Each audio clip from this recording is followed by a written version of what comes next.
Assalamualaikum warahmatullahi wabarakatuh. Perkenalkan, nama saya Ragita Cahyani Putri Sormin, NPM 19150005. Di sini saya akan menjelaskan tentang sistem informasi pada mata kuliah sistem operasi.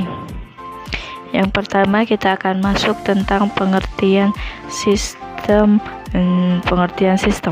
yaitu sekumpulan elemen himpunan dari suatu unsur komponen fungsional yang saling berhubungan dan berinteraksi satu sama lain untuk mencapai tujuan yang diharapkan.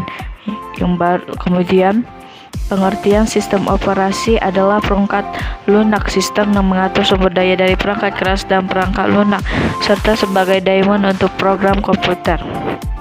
Tanpa sistem operasi, pengguna tidak dapat menjalankan program aplikasi pada komputer mereka kecuali per program booting.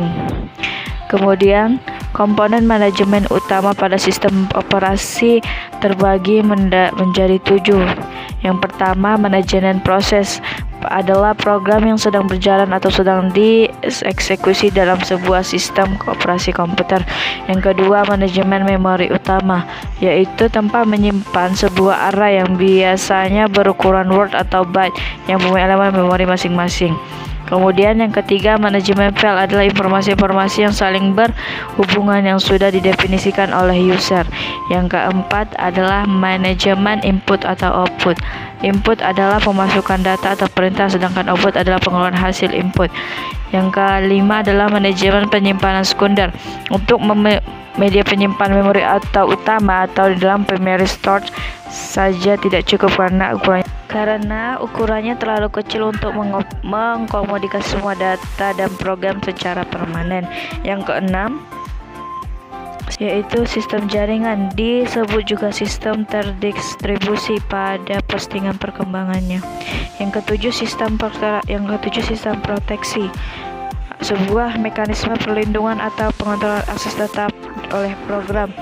Yang ke-8, sistem command interpreter, yaitu sistem program yang membaca dan menerjemahkan pernyataan kontrol. Yang kemudian perkembangan sistem operasi. Generasi yang pertama, kita akan masuk ke generasi awal pada tahun 1945 sampai 955. Generasi pertama merupakan awal perkembangan sistem komputasi elektronik sebagai pengganti sistem komputasi mekanik. Generasi kedua tahun 1955 sampai 1965.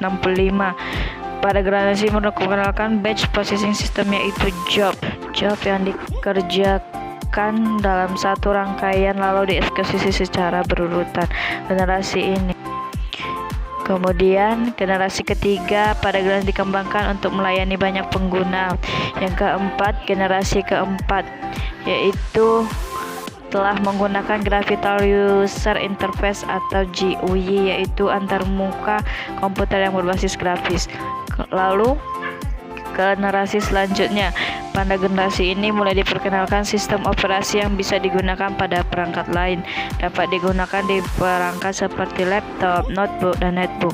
Pada masa ini ada perkembangan yang sangat pesat. Salah satu teknologi terbaru yaitu virtualization, sistem yang mana satu komputer dapat secara virtual. Kemudian hubungan komputer user, dengan yang saya dengan kata lain, manusia dan komputer itu sendiri adalah rangkaian proses dialog dan kegiatan yang dilakukan oleh manusia untuk berinteraksi dengan komputer yang keduanya saling memberikan masukan dan apapun balik melalui antarmuka.